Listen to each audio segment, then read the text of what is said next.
السلام علیکم ورحمۃ اللہ۔ پیارے بھائیوں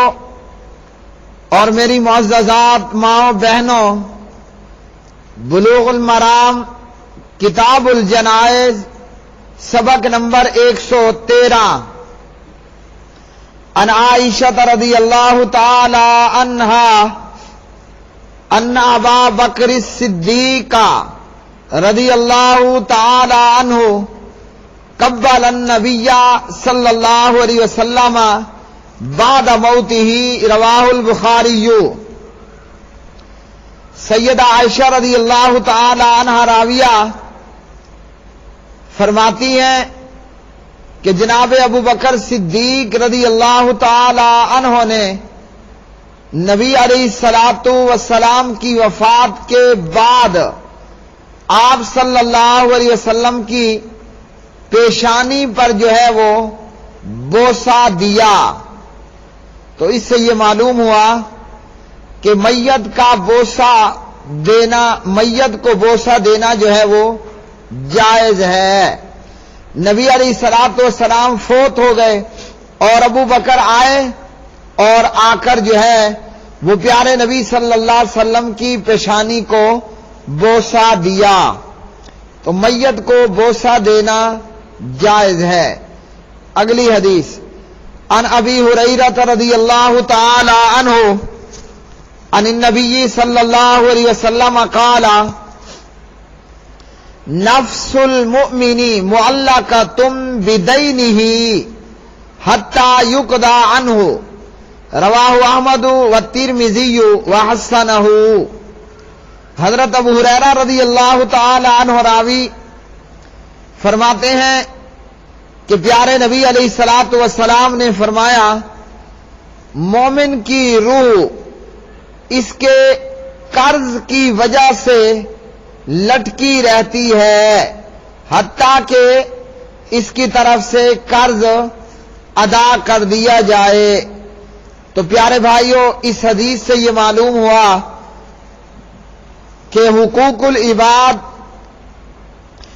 مر جانے پر بھی معاف نہیں ہوتے، مرنے والے سے بھی معاف نہیں ہوتے، تا وقت کہ جس کا جو حق تھا یا تو حقدار خود معاف کر دے یا کوئی میت کی طرف سے ادا کر دے۔ تو جب بندہ فوت ہو جاتا ہے تو پیارے نبی علیہ الصلوۃ والسلام نے فرمایا کہ مومن کی روح اس کے قرض کی وجہ سے لٹکی رہتی ہے حتیٰ کہ قرض جو ہے وہ ادا کر دیا جائے، یعنی میت کے مال میں سے یا میت کے ورثاء میں سے یا کوئی بھی جو ہے وہ میت کا قرض ادا کرے۔ تو جب قرض کی وجہ سے میت کی روح لٹکی رہتی ہے تو وہ لوگ جو لوگوں کا مال دھوکے فریب سے یا ڈاکے سے یا ظلم و زیادتی سے ہڑپ کر لیتے ہیں، قبضہ میں کر لیتے ہیں، ان لوگوں کا کیا حال ہوگا؟ جیسا کہ نبی علیہ الصلوۃ والسلام نے فرمایا، جو کسی کی ایک بالشت زمین پر قبضہ کرے گا، قیامت کے دن میں اسے 7 زمینوں کا توق ڈالا جائے گا۔ اور یہ کہ مفلس وہ شخص ہے کہ جس نے کسی کے ساتھ کوئی زیادتی کی، گالی دی، کسی کا مال ناجائز قبضے میں کر لیا، قیامت کے دن اس کو اپنے نیک اعمال دینے ہوں گے مظلوموں کو، اور جو مظلوموں کے گناہ ہیں وہ اس کو اپنے کھاتے میں لینے پڑیں گے۔ کہ جب قرض کی وجہ سے، جو کہ قرضدار نے مقروض کو بخوشی دیا، یہ معاملہ کہ مقروض کی روح لٹکی رہتی ہے، تو جس کسی نے کسی کا مال ناجائز طور پر قبضے میں لیا، اس کا کیا حشر ہوگا؟ اگر کوئی شخص مقروض ہو کر مر جاتا ہے، نمبر 1 اس کے مال میں سے، اس کے ترکے میں سے پہلے قرض ادا کیا جائے گا، جیسا کہ اللہ رب العالمین نے قرآن پاک سورۃ النساء کے اندر پارہ نمبر 4 وغیرہ میں بیان کیا۔ نمبر 2 یہ کہ ورثہ میں سے کوئی جو ہے وہ ادا کر دے۔ نبی علیہ الصلوۃ والسلام کا فرمان اس تعلق سے آپ نے فرمایا جو شخص مال چھوڑ کر مرے وہ مال اس کے وارثوں کا حق ہے، اور جو قرض چھوڑ جائے یعنی مقروض ہو کر مرے تو فرمایا کہ اس کی ذمہ داری ہمارے اوپر یعنی ریاست کی ذمہ داری ہے کہ مقروض کا قرضہ ادا کرے۔ صحیح بخاری 2398، مسلم 1619۔ یا یوں فرمایا آپ نے کہ اس کی ذمہ داری اللہ اور اس کے رسول پر ہے۔ ابن ماجہ 2738، یعنی کوئی شخص مقروض ہو کر مرتا ہے اور اس کے ترکے یا مال میں سے قرض ادا نہیں کیا جا سکتا تو یہ ریاست کی ذمہ داری ہے کہ وہ مقروض کا قرضہ جو ہے وہ ادا کرے۔ اور اس سے یہ معلوم ہوا کہ قرض کی معافی نہیں، کیونکہ یہ حقوق العباد سے متعلق ہے۔ اگلی حدیث عن ابن عباس رضی اللہ تعالی عنہما ان النبی صلی اللہ علیہ وسلم قال فی الذی سکت عن راحلتہ فمات اغسلوه بماء وسدر وکفنوه فی ثوبین متفق علیہ۔ عبداللہ ابن عباس رضی اللہ تعالی عنہما راوی ہیں، نبی علیہ الصلوۃ والسلام نے اس آدمی کے متعلق جو اپنی سواری سے گر کر فوت ہو گیا تھا فرمایا اسے پانی اور بیری کے پتوں سے غسل دو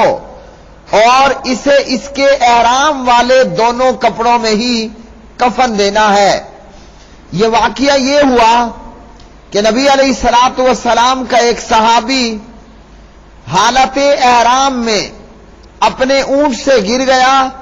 جس سے اس حاجی کی گردن ٹوٹ گئی اور یہ فوت ہو گیا۔ تو نبی علیہ الصلوۃ والسلام نے یہاں فرمایا کہ اسے پانی اور بیری کے پتوں سے غسل دینا ہے اور 2 کپڑوں میں کفن دینا ہے، یعنی احرام ہی کی 2 چادروں کے اندر جو ہے وہ اسے کفن دینا ہے۔ ایک تو اس حدیث سے یہ معلوم ہوا کہ عرفات میں سواری پر جانا بھی جائز ہے اور اونٹ کی سواری بھی استعمال کی جا سکتی ہے۔ نمبر 3 یہ کہ حالت احرام میں جو شخص فوت ہوا اسے انہی احرام ہی کی چادروں میں جو ہے وہ کفن دیا جائے گا، نیا کفن خریدنے کی ضرورت نہیں۔ اور اسی طرح یہ کہ جو بھی مرد عورت جو بھی مرد جو ہے وہ حالت احرام میں فوت ہو جائے تو میت کا نہ سر ڈھانپا جائے نہ خوشبو لگائی جائے۔ سر ننگا رکھنے اور خوشبو نہ لگانے کی حکمت یہ ہے کہ قیامت کے روز جو حالت احرام میں مرا اسی طرح لبیک اللہم لبیک لبیک لا شریک لک لبیک ان الحمد والنعمت لک والملک لا شریک لک تلبیہ پڑھتے ہوئے کھڑا ہوگا اٹھے گا۔ یعنی حاجی حالت احرام میں مرا تو اس کا سر نہیں ڈھانپا جائے گا، خوشبو بھی نہیں لگائی جائے گی۔ اللہ اکبر، یہ حالت احرام میں مرنے والا حاجی قیامت کے دن لبیک اللہم لبیک تلبیہ پڑھتے ہوئے اٹھے گا۔ صحیح بخاری حدیث نمبر 1851۔ اگلی حدیث ان عائشہ رضی اللہ تعالی عنہا قالت لما ارادوا غسل النبی صلی اللہ علیہ وسلم قالوا واللہ ما ندری نجرد رسول اللہ صلی اللہ علیہ وسلم کما نجرد موتانا ام لا الحدیث رواہ احمد و ابو داود۔ سیدہ عائشہ رضی اللہ تعالی عنہ راویہ ہیں، فرماتی ہیں صحابہ کرام رضوان اللہ علیہ مجمعین نے جب رسول اللہ صلی اللہ علیہ وسلم کو غسل دینے کا ارادہ کیا تو عائشہ کہتی ہیں اللہ کی قسم ہمیں معلوم نہیں ہوا، ہمیں معلوم نہیں کہ نبی علیہ الصلوۃ والسلام کے کپڑے اتارے صحابہ نے جس طرح ہم اپنے مرنے والوں کے کپڑے اتارتے ہیں یا نہیں اتارے۔ یہ لمبی حدیث ہے، تو اس حدیث کا پس منظر اور خلاصہ یہ ہے کہ جب پیارے نبی کو غسل دینے کا وقت آیا آپ کی وفات کے بعد، یاد رکھیے کہ سیدنا مولا علی المرتضی رضی اللہ تعالی عنہ نے پیارے نبی علیہ الصلوۃ والسلام کو غسل دیا۔ آپ کے ساتھ عباس تھے، عباس کے بیٹے تھے، آپ کے غلام تھے رضوان اللہ علیہ مجمعین۔ جب پیارے نبی کی وفات کے بعد پیارے نبی کو غسل دینے کا معاملہ آیا تو غسل دینے والے اس تذبذب میں تھے کہ آپ کے کپڑے اتارے جائیں کہ نہ اتارے جائیں، جیسا کہ میت کے کپڑے اتار کر اور اس کی شرمگاہ پر پھر کپڑا ڈال کر اس کو غسل دیا جاتا ہے۔ تو صحابہ تذبذب میں تھے۔ اس حالت میں صحابہ کرام پر غنودگی کی سی کیفیت طاری ہو گئی، اور اسی کیفیت میں ایک کہنے والے نے یہ کہا کہ نبی علیہ الصلوۃ والسلام کو کپڑوں سمیت غسل دو، لہذا جناب علی نے اور عباس اور ساتھ موجود آپ کے دیگر صحابہ نے آپ کو بغیر کپڑے اتارے غسل دیا۔ کیوں یہ تذبذب تھا کہ نبی علیہ الصلوۃ والسلام چونکہ دیگر مخلوق پر شرف و بزرگی آپ کو حاصل تھی، اس لیے آپ کے کپڑے اتارے جانا مناسب نہ سمجھا اور بغیر کپڑے اتارے نبی علیہ الصلوۃ والسلام کو غسل دیا گیا۔ اور پھر دیگر روایات میں ہے کہ آپ کو 3 چادروں کے اندر کفن دیا گیا، الرحیق المختوم۔ تو میرے پیارے بھائیوں، اس حدیث سے یہ معلوم ہوا کہ پیارے نبی حضرت محمد الرسول اللہ صلی اللہ علیہ وسلم نے بھی باقاعدہ وفات پائی، آپ فوت ہوئے، اور جیسا معاملہ میت کے ساتھ ہوتا ہے ویسے آپ کے ساتھ ہوا، آپ کو غسل دیا گیا۔ جناب ابو طلحہ رضی اللہ عنہ نے آپ کے لیے قبر کھودی، بغلی قبر، لاحد والی قبر، اور آپ کو دفن کر دیا گیا، اور آپ صلی اللہ علیہ وسلم کو قبر میں دفن کیا گیا۔ تو میرے پیارے بھائیوں، آج کے سبق سے ہمیں یہ معلوم ہوا، سبق نمبر 113 سے، کہ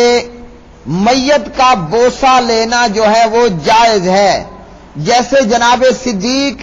رضی اللہ تعالی عنہ نے نبی علیہ الصلوۃ والسلام کا بوسہ لیا، اور